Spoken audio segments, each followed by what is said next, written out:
नमस्कार, मी अमृता आकाश. आरोग्यम धनसंपदामध्ये आपलं स्वागत. आरोग्यम धनसंपदामध्ये आज आपण आम्लपित्तामुळे होणारे गंभीर आजार आणि अमृत आयुर्वेद उपचार या विषयावर अधिक माहिती घेत आहोत आणि आपल्याला मार्गदर्शन करण्यासाठी आपल्यासोबत आहेत डॉक्टर अविनाश अमृतवाड. डॉक्टर, कार्यक्रमात आपलं स्वागत करते. नमस्कार. विषयाला आपण सुरुवात करणारच आहोत. त्या अगोदर आपण डॉक्टरांची ओळख करून घेऊयात. गुरुकुंज मोझेरी अमरावती येथे आयुर्वेद महाविद्यालयातून आयुर्वेदाचार्याची पदवी डॉक्टरांनी घेतली आहे. पुण्याचे राजवैद्य श्री समीर जमदग्नी सर यांच्या मार्गदर्शनाखाली विशेष अध्ययन सरांनी केले. मागील 14 वर्षांपासून नांदेड येथे श्री विश्वेश्वर आयुर्वेद चिकित्सालयाच्या माध्यमातून अनेक दुर्धर आजारांवरती संशोधन आणि उपचार करत मेंदूचे आजार, वंध्यत्व, मणक्याचे विकार, त्वचा विकार, हृदयरोग, थायरॉइड अशा आजारांवर अचूक निदान आणि उपचारासाठी डॉक्टरांची ख्याती आहे. तर वंध्यत्वासारख्या दुर्धर आणि जटिल आजारानं नैराश्यग्रस्त रुग्णांवर आयुर्वेद चिकित्सेद्वारे उपचार, सामाजिक बांधिलकी जपत गोवर्धन गो सेवा प्रकल्प नांदेड येथे मोफत आयुर्वेदिक उपचार, गुरुकुल पद्धतीनं अनेक विद्यार्थ्यांना आयुर्वेदाचं विद्यादान करून आयुर्वेदाचा प्रसार आणि प्रचार देखील डॉक्टर करतात. आणि या सगळ्या कार्यासाठी 2017 मध्ये महात्मा कबीर समता परिषदेतर्फे नांदेड रत्न वनिता विकास बहुउद्देशीय महिला मंडळातर्फे मराठवाडा भूषण पुरस्कार तसंच 2019 साली शंकरराव चव्हाण गुरुरत्न पुरस्कारानं डॉक्टरांना सन्मानित देखील करण्यात आलेलं आहे. तर डॉक्टरांच्या मुख्य शाखा नांदेडसह मुंबई, औरंगाबाद, लातूर, नागपूर या ठिकाणी देखील आहेत, जिथे डॉक्टर रुग्णसेवा देत आहेत. तर डॉक्टर, आज आम्लपित्तामुळे होणारे जे गंभीर आजार आहेत ते आयुर्वेदाच्या मदतीनं कसे दूर करू शकतो याविषयी तुम्ही मार्गदर्शन करणारच आहात. सगळ्यात आधी आम्लपित्तामुळे कोणकोणते गंभीर आजार उद्भवू शकतात? नेमका अतिशय गंभीर असा प्रश्न तुम्ही विचारलाय आणि आजचा विषय पण तेवढाच गंभीर आहे. एकंदरीतच आम्लपित्त नावाची गोष्ट जी की नित्याच्या आयुष्यामध्ये आज सर्वसामान्यपणे प्रत्येकाला भेडसावणारी समस्या आहे. आणि एकंदरीत जर समजा आम्लपित्ताचा विचार केला तर मूळ अजीर्ण आणि वारंवार अजीर्ण किंवा दुर्लक्षित केल्या कारणानं होणारं आम्लपित्त. जर आपण एरिया पाहिला तर रक्ताचा येतो, रसाचा येतो किंवा आम्लपित्ताच्या बाबतीमध्ये विचार करत असताना त्याच्या शास्त्रांनी धातुगत अवस्था पण सांगून ठेवलेल्या आहेत. म्हणजे आम्लपित्त आणि अँटॅसिड्स घेऊन त्याला सप्रेस करणे एवढ्यापुरतं ते लिमिटेड नाही आहे. आणि आम्लपित्त जेव्हा आपण दीर्घकालीन आम्लपित्ताचा विचार करतो किंवा मग खूप वर्ष जेव्हा एखाद्या आम्लपित्ताला आपण सहन करतो त्यावेळेस तो नानाविध पद्धतीचे आजार उत्पन्न करतो, ज्यामध्ये एकंदरीतच आपण रक्ताचा जर पीएच बघितला म्हणजे ओव्हरऑल 7.4 पर्यंत रक्ताचा पीएच आहे. आणि वारंवार अजीर्णाच्या किंवा आम्लपित्ताच्या कारणाने जेव्हा तो पीएच अजून ॲसिडिक होतो तेव्हा अशा पद्धतीनं दूषित झालेलं रक्त प्रत्येक व्हायटल ऑर्गनपर्यंत जातं आणि त्या व्हायटल ऑर्गन्सला ॲक्च्युअल ते खराब करायला लागतं. ओव्हरऑल जर आपण विचार केला की रसगत जेव्हा लक्षणं असतात तेव्हा मग जळकी लागणे, आंबट पाणी येणे किंवा मग एकंदरीत उलटी होणे अशा पद्धतीची लक्षणं तुम्हाला जाणवतील. हेच जेव्हा पित्ताचा अंश रक्तामध्ये जातो तेव्हा रक्ताचे आजार किंवा ओव्हरऑल ब्लिडिंग सारख्या टेंडन्सीज, मग ते नाकातून रक्त येणं असेल किंवा मग डोळ्यांची लाली असेल किंवा मग ब्लिडिंग टेंडन्सीज ज्याला आपण म्हणतो तशा पद्धतीच्या टेंडन्सीज डेव्हलप होतात. मांसामध्ये हेच आम्लपित्त जातं त्यावेळी त्वचा विकार पाहायला मिळतात किंवा ओव्हरऑल स्किनचं ब्लॅकनिंग पाहायला मिळतं किंवा एकंदरीतच मांसाशी संबंधित बाकीची लक्षणं पाहायला मिळतात. हेच आम्लपित्त जेव्हा मेदोगत होतं म्हणजे ज्याला आपण चरबी म्हणतो त्यावेळेस बॉईल्स येणे म्हणजे केस्तूड ज्याला आपण म्हणतो तो प्रकार घडतो. किंवा मग किडनीचे आजार, कारण रक्त आणि मेदापासून जिथं किडनी बनलेली आहे आपल्याला असं वाटतं की हे डिफरंट आहे, बट वारंवारच्या अजीर्णाच्या कारणांनी जेव्हा आम्लपित्ताचा अंश अशा पद्धतीनं वेगवेगळ्या धातूंमध्ये जातो त्यावेळेस वेगवेगळी तक्रारी घेऊन समोर येतो. आता जर आपण हेच लक्षण जर समजा अस्थिगत म्हणलं तर मग ऑस्टिओपोरोसिस पासून ते बाकीच्या कंडिशन्स येतात. इन शॉर्ट, जर प्रत्येक वेळी वेगवेगळ्या धातूंमध्ये हे वेगवेगळी लक्षणं तयार करत असेल तर निश्चितपणे याला गांभीर्यानं घेणं गरजेचं आहे. म्हणून आजचा हा आपला विषय जो आहे की गंभीर आजार कसे उद्भवतात हे समजून घेणं गरजेचं आहे. आणि सध्याची लाईफस्टाईल आणि ओव्हरऑल जर डाएट आणि इतर सगळ्या गोष्टी, धावपळीचं जीवन आणि विशेषतः सगळेजण खाण्यापिण्यावरती विचार करतील पण मी मात्र वेळेवरती विचार करेल. कारण अग्नेयजरणशक्त्या किंवा मग सूर्य असताना किंवा सायंकाळच्या पूर्वी जर आपण जेवण केलं तर अजीर्ण होत नाही किंवा पहाटे 5:30 वाजता उठलो तर अजीर्ण होत नाही. ह्या सगळ्या गोष्टींचा जर ओव्हरऑल विचार आपण केला तर आपण किती गर्ततेमध्ये आहोत. आणि ह्या धावपळीच्या जीवनामध्ये आपण कोणती कोणती आजार विकत घेऊ शकतो याचं एकंदरीत जर आपण ॲनालिसिस केलं तर आम्लपित्त हा विषय अतिशय गंभीर आजार उत्पन्न करू शकतो. ह्या ठिकाणी मला मेन्शन करावंसं वाटतं. अगदीच. खरं तर वेगवेगळ्या आजारांचा तुम्ही उल्लेख केला. प्रत्येकाला यातली कुठे ना कुठे ही लक्षणं जाणवत असतात. मात्र हे आजार गंभीर देखील असू शकतात आणि कालांतराने आपल्या शरीरावर त्याचा कसा दुष्परिणाम होऊ शकतो हे आपल्याला डॉक्टरांनी सांगितलंय. आम्लपित्तासंदर्भात तुमच्या मनात कोणताही प्रश्न असेल तर तुम्ही डॉक्टरांचं मार्गदर्शन घेऊ शकतात. स्क्रीनवर डॉक्टरांचे नंबर आहेत. नक्कीच तुम्ही डॉक्टरांशी संपर्क करू शकतात. तर डॉक्टर, हे सगळे गंभीर आजार सांगत असताना आम्लपित्ताचा आपल्या हृदयावर देखील कशा पद्धतीने परिणाम होऊ शकतो? अतिशय सुंदर. म्हणजे हा अगदी ज्वलंत प्रश्न आहे. कारण आज आपण हृदयविकाराची जर संख्या बघितली तर भूतो न भविष्यती. कारण वर्ल्ड हेल्थ ऑर्गनायझेशन पासून ते सामान्य डॉक्टरांपर्यंत जर आपण नित्याच्या प्रॅक्टिसमध्ये पाहिलं तर हृदयाचे आजार अतिशय जास्ती प्रमाणात सद्यस्थितीमध्ये पाहायला मिळतात. हृदयाचे आजार हे येतात कसे हे जर मी समजून घेतलं तर हृदयाचे आजार हे या अजीर्णामधूनच येतात. कारण जिथं आयुर्वेद हृदयाला रसवह किंवा मग प्राणवह स्रोतसाचं मूल स्थान सांगतो, अशा वेळी रसवहचा जर मी विचार केला किंवा आमाशयाला ज्या ठिकाणी दुसरं हृदय म्हटलंय त्या ठिकाणी जर आपण एकंदरीत विचार केला तर वारंवार होणारं अजीर्ण, ज्यामध्ये आंबट ढेकर असेल किंवा मग करपट ढेकर असतील किंवा मग जळजळी असेल किंवा एखादी आंबट उलटी होणं असेल किंवा सोबतच त्यासोबत चेस्ट पेन असेल किंवा सोबतच बॅक पेन असेल किंवा एकंदरीत हातामध्ये जाणाऱ्या मुंग्या असतील, जेव्हा जेव्हा आमाशयावर सूज येते, जेव्हा जेव्हा हृदयावर सूज येते, ह्या सगळ्या कारणांनी त्यावेळी ॲक्च्युअल प्रेशर त्याचं स्पाईनवरती पडतं किंवा मग तत्संबंधित लक्षणं पाहायला मिळतात. जर आपण एकंदरीतच हृदयाचे आजार जर विचार केला, लाईक हायपरटेन्शन, म्हणजे बीपी हा किती ज्वलंत प्रश्न आहे. ॲक्च्युअल बीपी हे एक लक्षण आहे. म्हणजे जर आपण समजून घेतलं तर प्रेशर वाढतं, पण ते कशामुळे वाढतं हे समजून न घेतल्या कारणानं ॲक्च्युअली आपल्याला नित्याच्या आयुष्यामध्ये गोळ्या खाव्या लागतात. सोबतच कित्येक वेळा आपल्याला मिस कॉल मिळतो, म्हणजे अशा पद्धतीची सिम्पटम्स पाहायला मिळतात. रात्री जळजळ होते किंवा मग एखाद्या वेळेस समजा दरदरून घाम फुटतो. आणि ही सगळी लक्षणं जर मी पाहिली तर आमाशयाचा आणि हृदयाचा जो एकच नाडीचा सप्लाय, ज्याला आपण वेगस नर्व म्हणतो, ह्या दोन्हींचा एक सप्लाय असल्या कारणानं आमाशयावरती जेव्हा जेव्हा अजीर्णाचं प्रेशर येतं त्यावेळी हृदयावरती ताण येतो आणि स्वेद अश्रुक स्रावणं, म्हणजे हृदय रक्त आणि घाम बाहेर टाकतं, ते लक्षण आपल्याला पाहायला मिळतं. इन शॉर्ट, ब्लॉकेजेसचं प्रकरण जर आपण पाहिलं तर एकंदरीत रक्तवाहिन्यांचं ब्लॉकेज हे ॲक्च्युअल रक्तामुळे होतं. म्हणजे पाईप आहे आणि त्यातनं बोरचं पाणी जातंय आणि त्या ठिकाणी मीठ जमा होतंय, तर त्यात पाईपाचा काय दोष? जर मी समजून घेतलं तर या ठिकाणी रक्ताचा दोष येतो, जो की वारंवारच्या अजीर्णामुळं किंवा वारंवारच्या आम्लपित्ताच्या कारणांनी घडतं. मी जसं म्हटलं की कित्येक वेळा तुम्हाला मिस कॉल मिळतो, म्हणजे आपण नकळतपणे भुकेचंही संज्ञा नसताना खातो, आपण आग्रहास्तव खातो, आपण भूक मरून गेल्यानंतर खातो. ह्या सगळ्या गोष्टींचा जर मी विचार केला, ज्याला विदग्ध अजीर्ण, विष्टब्ध अजीर्ण आदी शब्द आयुर्वेदामध्ये अजीर्णाच्या हिशोबाने येतात, तर ह्या सगळ्या गोष्टींचा जो इम्पॅक्ट आहे तो ॲक्च्युअल तुमच्या रक्तावरती येतो, मांसावरती येतो. आणि हृदयाची जर आपण रचना आणि इतर ब्लॉकेजेसच्या बाबतीमध्ये जर विचार केला तर मूळ मुद्दा एकच आहे की त्या ठिकाणी प्रॉपर डायजेशन न झाल्या कारणानं, एक्स्ट्रॅक्ट व्यवस्थित न निघाल्या कारणानं, यकृतानं रक्त बनवल्या न कारणानं हृदयामध्ये येणारा जो काही संवहनाचा भाग आहे तो स्टिकी येतो आणि मग ब्लॉकेजेस पाहायला मिळतात.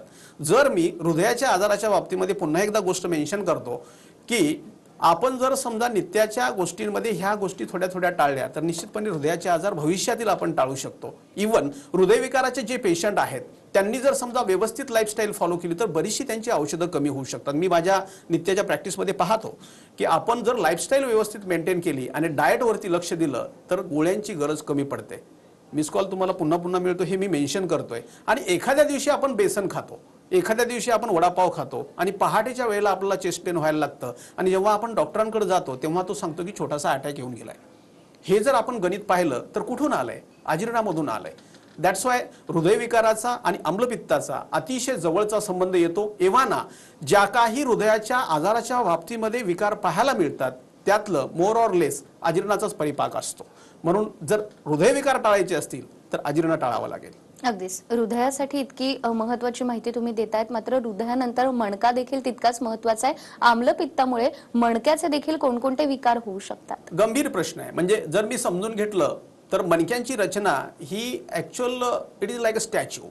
म्हणजे त्याला ज्या ज्या गोष्टींचं प्रेशर पडतं, म्हणजे ओव्हरऑल आता मी आम्लपित्ताचाच विचार केला आणि आम्लपित्तामध्ये आमाशयाला आणि अन्ननलिकेला आलेली सूज, त्या ठिकाणी पाठीमागच्या मणक्यांवरती जेव्हा प्रेशर टाकते तेव्हा सर्वायकल स्पाईनशी रिलेटेड म्हणजे मानेचं दुखणं असेल किंवा मग पाठीचं दुखणं असेल किंवा चक्कर येणं असेल किंवा मग एकंदरीत जर आपण पाहिलं समजा पोझिशनल व्हर्टिगो ज्याला म्हणतो, उठताना दुखणं असेल किंवा बाकीच्या गोष्टी ज्या स्पाईन रिलेटेड ज्यासाठी आपण एक्सरे आणि MRI करतो, या सगळ्यांची उत्तरं या आम्लपित्तामध्ये सापडतात.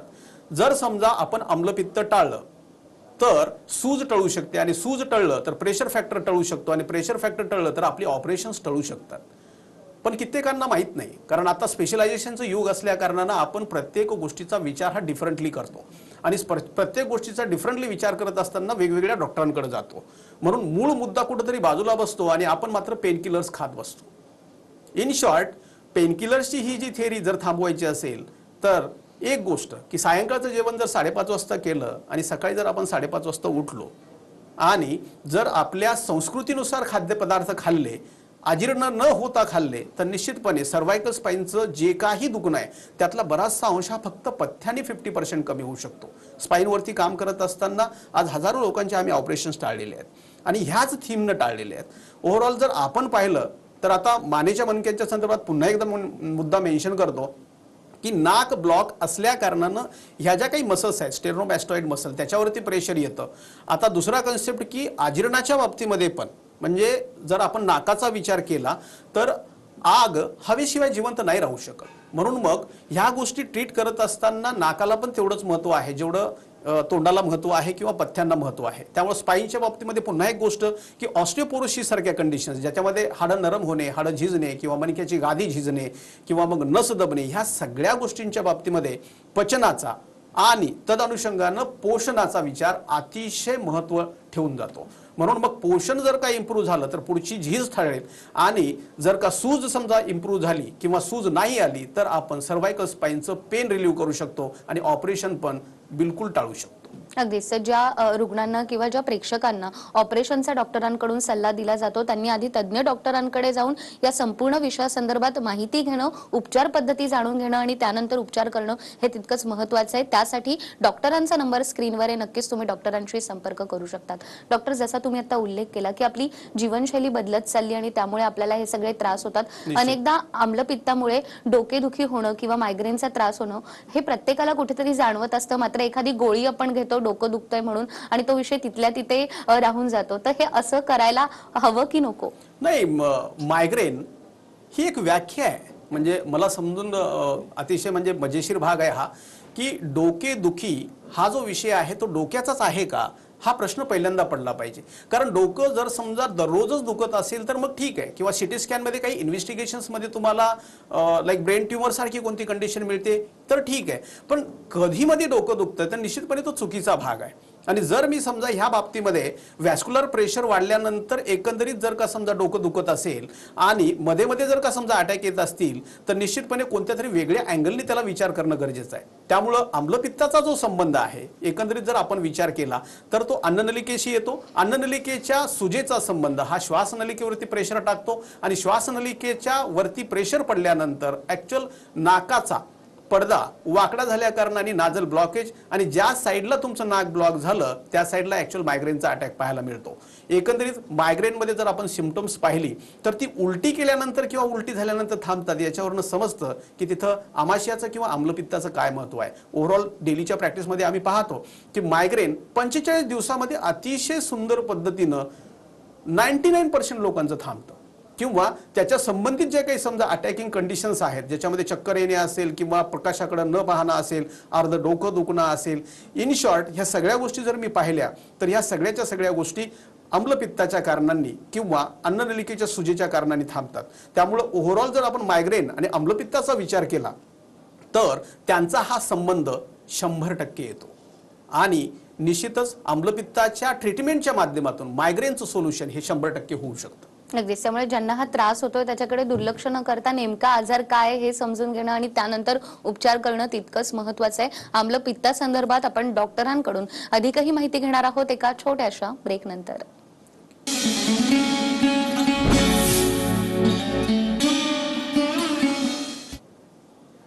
ब्रेकनंतर पुन्हा एकदा आरोग्यम धनसंपदामध्ये आपलं स्वागत. आरोग्यम धनसंपदामध्ये आज आपण आम्लपित्तामुळे होणारे गंभीर आजार आणि अमृत आयुर्वेद उपचार या विषयावर अधिक माहिती घेतोय आणि आपल्याला मार्गदर्शन करतायत डॉक्टर अविनाश अमृतवाड.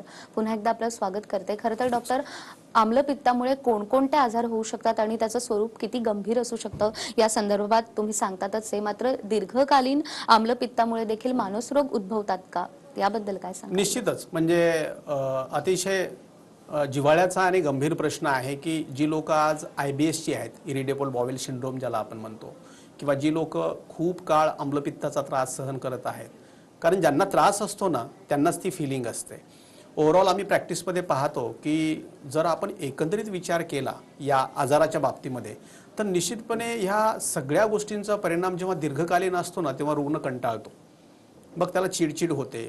कारण काय की पोषणच नाही होत तर मग धातू कुठून उत्पन्न होणार आणि रक्त कुठून उत्पन्न होणार. आणि ह्या गोष्टीचा जर मी विचार केला तर त्याचा जो परिणाम आहे तो तुमच्या पोटन्सी फॅक्टरवरती किंवा धैर्यावरती येतो. जसं गृहिणीच्या बाबतीमध्ये पचेती, विवेचेती आणि मुंचती असं 3 कर्म सांगून ठेवलेले आहेत, किंवा ओव्हरऑल गट ॲब्सॉर्प्शनचा जिथं मुद्दा येतो म्हणजे इंटेस्टाईनमध्ये आपण जे काही खातो त्याच्या पचनाचा मुद्दा येतो, आणि न झाल्या कारणानं दीर्घकालीन कुपोषणाचा मुद्दा येतो किंवा मालन्यूट्रिशनचा मुद्दा येतो. पण आजकाल आपण सप्लिमेंट्स घेऊन तो पुरवठा करण्याचा प्रयत्न करतो. जर आपल्याला प्रॉपर सोल्युशन काढायचं असेल तर निश्चितपणे आम्लपित्ताकडे लक्ष देणं गरजेचं आहे, ज्याला गृहिणी किंवा IBS आपण म्हणतो, इरिटेबल बॉवेल सिंड्रोम, ज्याच्यामध्ये बहुतांश डॉक्टरांकडे गेल्यानंतर ते म्हणतात की तुम्ही टेन्शन घेऊ नका. काय आहे हो tension? What is mean by tension? Anything beyond your energy level, म्हणजे आपल्या ताकदीच्या पलीकडे जातं त्याला आपण टेन्शन असं म्हणतो. जर समजा सकाळीच आपलं पोट साफ नाही झालं, सकाळी जेवण केल्यानंतरच पोट गुबार होत असेल, सकाळी ओव्हरऑल जर आपल्याला उलटीच करावी लागत असेल तर मूड डिस्टर्बन्स येतोच ना. जर एकंदरीत विचार केला आपण मूडच्या बाबतीमध्ये किंवा स्ट्रेसच्या बाबतीमध्ये किंवा इन्सोम्नियासारखा फॅक्टर आहे म्हणजे झोप न लागणे, मगजाचं पोषणच होत नाही अजीर्णाच्या कारणानं, तर मग कसं काय झोप येणार? मग झोपेची गोळी ही त्याला उत्तर होऊ शकतं का? तर निश्चितपणे नाही. त्यामुळं मानस विकारांच्या बाबतीमध्ये ओव्हरऑल जर मी विचार केला तर बॉडी फिजिओलॉजीच्या दृष्टिकोनातून पाहिलं तर बॉवेल फंक्शन ज्याला आपण म्हणजे मोठा आतड ज्याला म्हणतो, हे ॲक्च्युअल तुमची सायकॅट्री ठरवतं. आणि बॉवेल फंक्शनचा जो काही मुद्दा येतो तो ॲक्च्युअल आम्लपित्ताच्या अंतर्गत येतो. आणि जर का समजा रेग्युलरली पोट साफ होत असेल, पोट हलकं राहत असेल, आणि जर मी बाकीच्या गोष्टी पाहिल्या म्हणजे एकंदरीतच समजा करपट ढेकरं असतील किंवा आंबट पाणी असेल किंवा मग काहीही खाल्लं समजा तरी अजीर्णच होत असेल, वैतागणार ना तो. जर एकंदरीत एरिया आपण पाहिला तर आमाशयाचा तो एरिया येतो. धडधडीचा विषय जर लक्षात घेतला तर तो आपण अन्ननलिकेचा आणि हृदयाच्या ठोक्याचा मुद्दा येतो. मूड स्विंग्सच्या बाबतीमध्ये जर आपण विचार केला तर तो मोठ्या आतड्याचा विषय येतो. इन शॉर्ट, या सगळ्याच्या सगळ्या गोष्टी अजीर्ण आणि दीर्घकालीन अजीर्णाचा परिणाम म्हणून आम्लपित्त आणि लाईफस्टाईल आणि डाएट थिअरीनं सॉल्व्ह होणारा हा प्रश्न औषधीच्या माध्यमातून जातो किंवा सायकॅट्रिस्टचा जातो. त्यामुळं जी लोक ह्या बाबतीमध्ये परेशान आहेत त्यांनी मला एक विनंती करावीशी वाटते की तुम्ही लाईफस्टाईल आणि डाएट यांच्या माध्यमातून तो सॉल्व्ह करण्याचा प्रयत्न करा, औषधाच्या माध्यमातून नाही. अगदीच. आणि स्त्रियांच्या बाबतीमध्ये आम्लपित्ताचा नेमका कसा परिणाम होऊ शकतो? इन शॉर्ट, आता जर आपण पाहिलं म्हणजे स्त्रियांच्या बाबतीमध्ये भारतीय संस्कृतीचा एक भाग म्हणा की सगळ्यांची जेवणं झाल्यानंतर जेवणं करायची, सगळी भांडीकुंडी झाल्यानंतर मग पहिली भूक मारून टाकायची आणि मेलेल्या भुकेची आठवण करून 12 वाजता जेवण करायचं. ह्या सगळ्या गोष्टी जर पाहिल्या तर ज्यावेळेस ॲक्च्युअल आमाशयामध्ये किंवा ग्रहणीमध्ये पित्त येतं तेव्हा भुकेची संज्ञा होते, पण ती भुकेची संज्ञा आपण मारून टाकतो. याचा दुसरा अर्थ असा आहे की त्या ठिकाणी जमा झालेलं पित्त आपण आतड्यांमध्ये लोटून टाकतो. या ठिकाणी कुपोषण होतं. मोर ऑर लेस किती थायरॉइडच्या लेडीज आहेत आज, किती कुपोषणजन्य म्हणजे ॲनेमिक कंडिशन्स आहेत आज. जर आपण पाहिलं तर म्हणजे मानदुखी असेल, पाठदुखी असेल, जॉईंट पेन असेल किंवा ओव्हरऑल जर समजा स्त्रियांच्या आजाराच्या बाबतीमध्ये गर्भाशयाचे आजार ज्याच्यामध्ये गर्भाशयाच्या तोंडाला जखमा होणं, पांढरा कपडा असेल, लाल कपडा असेल, किंवा इन शॉर्ट गायनेकोलॉजिकल डिसऑर्डर्सच्या बाबतीमध्ये इन्क्लुडिंग PCOD आणि इन्फर्टिलिटी ऑल्सो म्हणजे मूलबाळ न होणे, याच्यामध्ये सुद्धा पोषण तत्वांचा अभाव आम्लपित्ताच्यामुळं. हे जर आपण गणित ओव्हरऑल पाहिलं तर निश्चितपणे आम्लपित्ताचा जो परिणाम आहे स्त्रियांच्या शरीरावरती, मग तो कॅल्शियम डिफिशियन्सीच्या बाबतीमध्ये असो किंवा रक्त कमी होण्याच्या बाबतीमध्ये असो, अतिशय गंभीर असा परिणाम येतो. आणि पोषण सुधारलं तर ते सुधारणार, सप्लिमेंट्सनी नाही सुधारणार. त्यामुळं आपण एक गोष्ट लक्षात घ्या, या ठिकाणी संस्कृतीचा भाग हा ठीक आहे, बदललेल्या लाईफस्टाईल हा भाग ठीक आहे, पण ओव्हरऑल जर विचार केला तर आपल्याला वेळेवरती जेवण देणं आणि वेळेवरती खाणं, योग्य खाणं, षड्रसात्मक खाणं, ज्याच्यामध्ये मधुर, आम्ल, लवण, तिक्त, कटू कशा आहे. गोड किती कमी खातात लोक, फक्त कटुरसाचं सेवन करतात, तिखट रस खातात, त्याच्यामुळे पण रक्त कमी होतं. त्यामुळे स्त्रियांच्या आजाराच्या बाबतीमध्ये अतिशय महत्त्वाचा मुद्दा आहे आम्लपित्ताचा. आम्लपित्तासहित जर गायनेकोलॉजिकल डिसऑर्डर्स असतील, पांढरा कपडा, लाल कपडा, तर आपल्याला पहिल्यांदा आम्लपित्ताचा विचार करावा लागेल. अगदीच. आणि आम्लपित्तामुळे उत्पन्न गंभीर आजारांमध्ये देखील उपचाराचा दृष्टिकोन नेमका कसा असावा? उपचाराचा दृष्टिकोन कारणानुसार ऍक्च्युअल घडतं कसं हे फार महत्त्वाचं आहे. म्हणजे कोणतीही कंप्लेंट तुम्हाला जेव्हा आहे, तो हृदयाचा आजार असेल, मूत्रविकार असेल, स्त्रियांचा आजार असेल, कुपोषण असेल, या सगळ्यांचं सॉल्व्ह करण्याचं माध्यम ऍक्च्युअल तुमचं पोषण आहे. आणि पोषणाचा जर मुद्दा मी लक्षात घेतला तर तो ऍक्च्युअल डिओडिनमवरती किंवा ग्रहणीवरती येऊन थांबतो. आणि आम्लपित्त हा आजार म्हणजे अजीर्ण आणि दीर्घकालीन अजीर्णाचा परिणाम म्हणून आम्लपित्त, हे जर मी लक्षात घेतलं तर तुम्हाला हे सगळे प्रॉब्लेम सॉल्व्ह करायचे असतील तर पहिल्यांदा तुम्हाला आम्लपित्ताकडे पाहावं लागेल, अग्नीकडे पाहावं लागेल.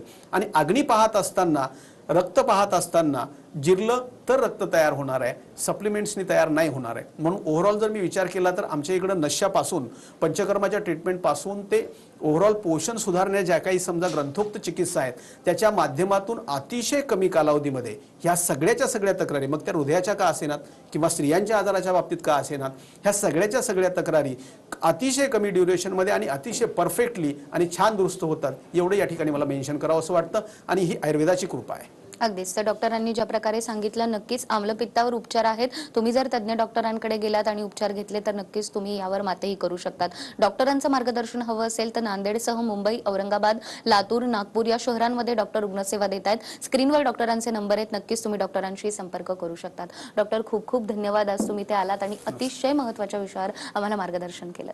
थँक्यू. त्याचबरोबर आरोग्यम धनसंपदामध्ये वेळ झालीये इथेच थांबण्याची. पुन्हा भेटूया एका नव्या विषयासह. तोपर्यंत नमस्कार.